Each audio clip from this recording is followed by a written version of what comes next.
কোনো এক শুভাকাঙ্ক্ষী আজকে খুব গুরুত্বপূর্ণ একটা কমেন্টস করছেন।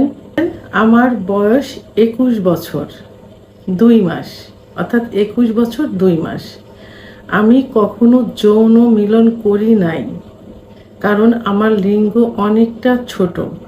সেটার জন্যই আমার স্ত্রী আমাকে মিলন করতে দেয় না। এটার কোনো পদ্ধতি আছে কি? যদি থাকে তাহলে অবশ্যই জানাবেন, আমি খুব সমস্যার ভিতরে আছি। আসসালামু আলাইকুম, আমি প্রভাষক ডাক্তার রিক্তা পারভিন, হোমিওপ্যাথি এবং আয়ুর্বেদিক চিকিৎসক। এই কমেন্টসটা প্রায়ই কিন্তু থাকে এবং অনেকেই এটা জানতে চায় এবং এই সমস্যায় কিন্তু ভুগছে।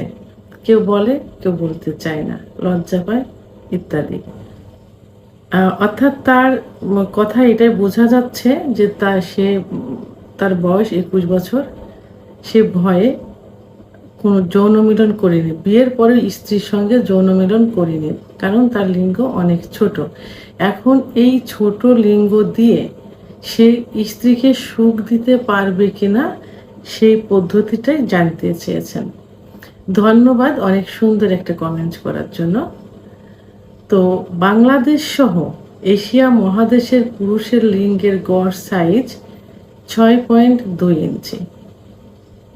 বাংলাদেশের পুরুষরা সাধারণত 4-4.5 ইঞ্চির মধ্যে, অর্থাৎ বাংলাদেশের পুরুষের লিঙ্গের গড় সাইজ 4, 4.5 এবং 5-এর মধ্যে সীমাবদ্ধ থাকে। এর থেকেও ছোট থাকে, কারো দেখা যায় 3 ইঞ্চি, 3.5 ইঞ্চি হয়ে থাকে। আবার কারো একেবারে ছোট থাকে, যেটা 2.5 ইঞ্চি, 2 ইঞ্চি। এটাকে মাইক্রো পেনিস বলে, অর্থাৎ ছোট পেনিস। তো এখন এই ছোট পেনিস দিয়েও কিন্তু স্ত্রীকে সুখ দেওয়া সম্ভব হয়।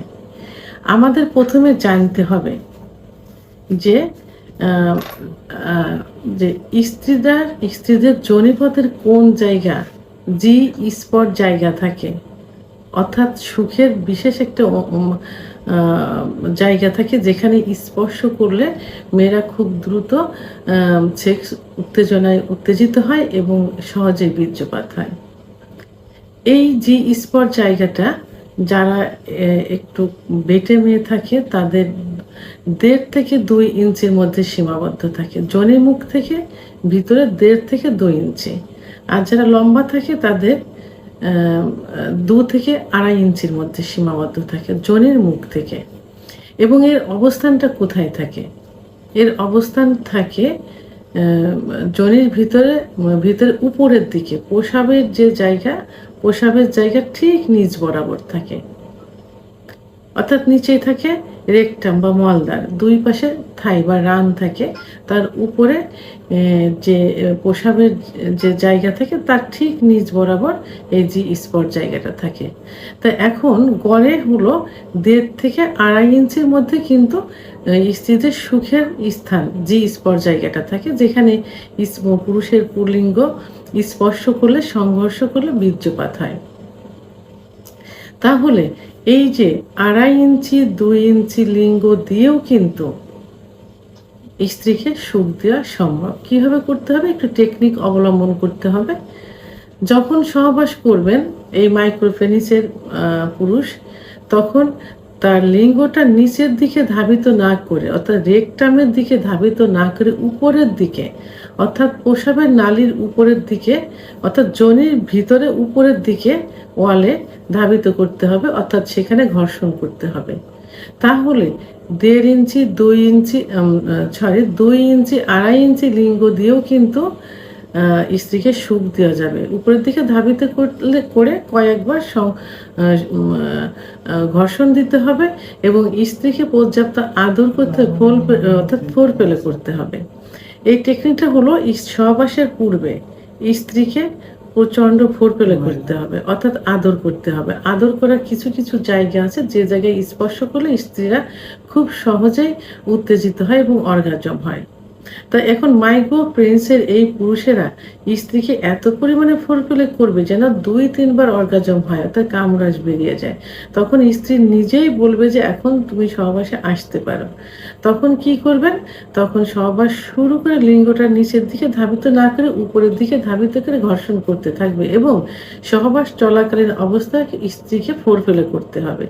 তাহলে খুব তাড়াতাড়ি অর্থাৎ যোনির মধ্যে প্রবেশের 2-1 মিনিটের মধ্যে কিন্তু স্ত্রীর বীর্যপাত হয়ে যাবে।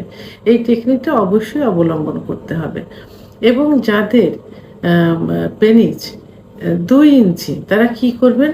তারা একটু টেকনিক অবলম্বন করে লম্বা মেয়ে বিয়ে করবেন না, একটু বেটে মেয়ে বিয়ে করবেন। কারণ বেটে মেয়েদের জি স্পট জায়গাটা 1.5 থেকে 2 ইঞ্চি ভিতরে থাকে।